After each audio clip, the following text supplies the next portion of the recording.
masuk neraka, dan ini perbuatan yang haram. Mereka berdalilkan dengan hadis Rasulullah SAW, iyyakum an muhdatsatil umur fa inna kulla muhdatsatin bid'ah wa kulla bid'atin dhalalah wa kulla dhalalatin finnar.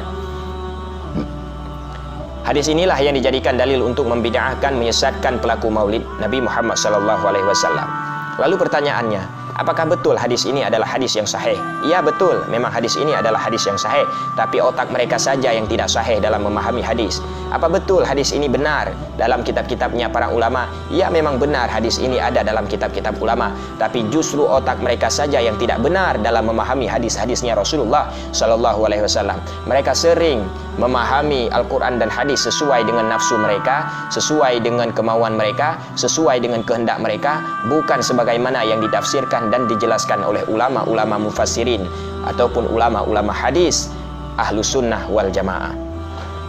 Kemudian pertanyaannya, apakah perayaan Maulid Nabi Muhammad SAW itu adalah perbuatan yang bid'ah? Maka kami jawab syubhat daripada Ustaz Salafi Wahabi yang berinisial F itu, bahwa sesungguhnya perayaan Maulid Nabi Muhammad SAW itu bukan perbuatan bid'ah, tapi justru perbuatan sunnah. Kenapa kami katakan perbuatan sunnah? Karena isi dalam perayaan Maulid itu semuanya sunnah. Dalam maulid itu ada zikir, dalam maulid itu ada selawat, dalam maulid itu ada silaturahmi, dalam maulid itu ada sedekah, dalam maulid itu kita berkumpul dengan orang-orang yang saleh, dalam maulid itu kita mengenang kelahirannya dan perjuangannya Rasulullah SAW. Semuanya itu punya landasan hukum yang kuat, punya argumen yang kuat, punya dalil yang kuat, dan ini merupakan amalan yang sunnah, bukan amalan yang bid'ah sebagaimana yang dituduh oleh Ustaz Salafi Wahabi yang berinisial F tersebut. Kemudian dia mengatakan bahwa yang pertama merayakan maulid itu adalah Syiah Fatimiyah.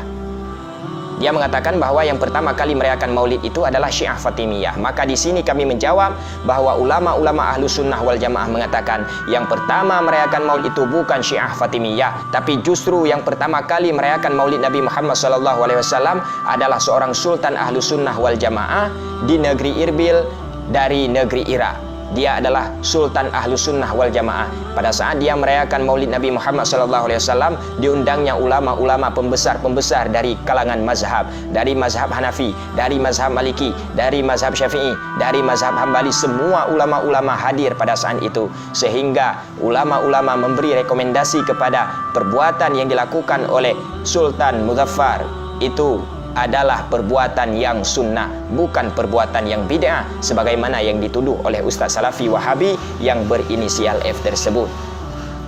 Lalu dia mengatakan bahwa Ibnu Katsir mengatakan demikian. Siapa bilang Ibnu Katsir mengatakan demikian?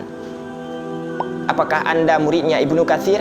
Apakah Anda langsung belajar kepada Ibnu Katsir? Apakah Anda murid seniornya Ibnu Katsir? Di dalam kitab Al-Bidayah wan Nihayah karya Ibnu Katsir, Ibnu Katsir memuji perbuatan Sultan Muzaffar yang merayakan maulid Nabi Muhammad SAW. Jadi tidak seperti apa yang disampaikan oleh Ustaz Salafi Wahabi tersebut. Dia mengatakan bahwa asal maulid dari kaum Syiah. Siapa dia? Apakah Anda adalah orang-orang? Dia mengatakan bahwa perayaan maulid Nabi Muhammad SAW berasal dari Syiah. Apakah dia melihat saat itu? Ini ayat kalian ji. Dia mengatakan bahwa perayaan maulid Nabi Muhammad SAW berasal dari Syiah. Ternyata di dalam kitab Al-Bidayah wan Nihayah, Imam Ibnu Katsir menerangkan bahwa yang pertama kali merayakan maulid itu bukan Syiah Fatimiyah, tapi justru seorang sultan Ahlus Sunnah wal Jamaah, yaitu Sultan Muzaffar yang dihadiri oleh seluruh ulama-ulama madhab pada saat itu. Dan Ibnu Katsir memuji perbuatan daripada Sultan Muzaffar tersebut yang merayakan maulid Nabi Muhammad SAW. Oleh karena demikian, kita umat Islam, kita umat Nabi Muhammad SAW, mari sama-sama kita rayakan maulid Nabi.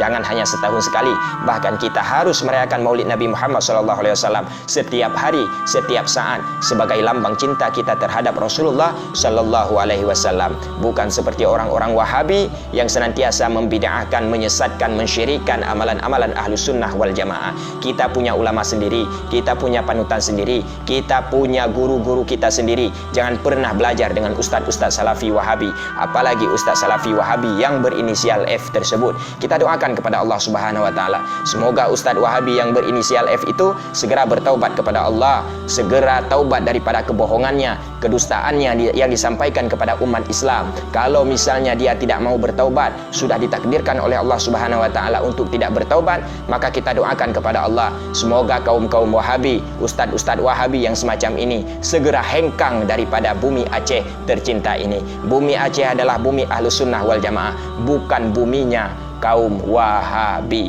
Maka Wahabi, silahkan angkat kaki dari bumi Aceh, karena ini bukan negara Anda, bukan bangsa Anda, bukan negeri Anda. Ini adalah negeri Ahlus Sunnah wal Jamaah. Kita adalah orang-orang yang cinta ulama, kita adalah orang-orang yang mencintai orang alim, kita adalah orang-orang yang mencintai orang-orang yang saleh, kita adalah orang-orang bangsa yang beradab kepada ulama-ulama kita, bukan seperti ustaz-ustaz Wahabi, sebagaimana ustaz Wahabi yang berinisial F tersebut dan mencoba untuk menyampaikan kebohongan dan kedustaan di tengah-tengah masyarakat.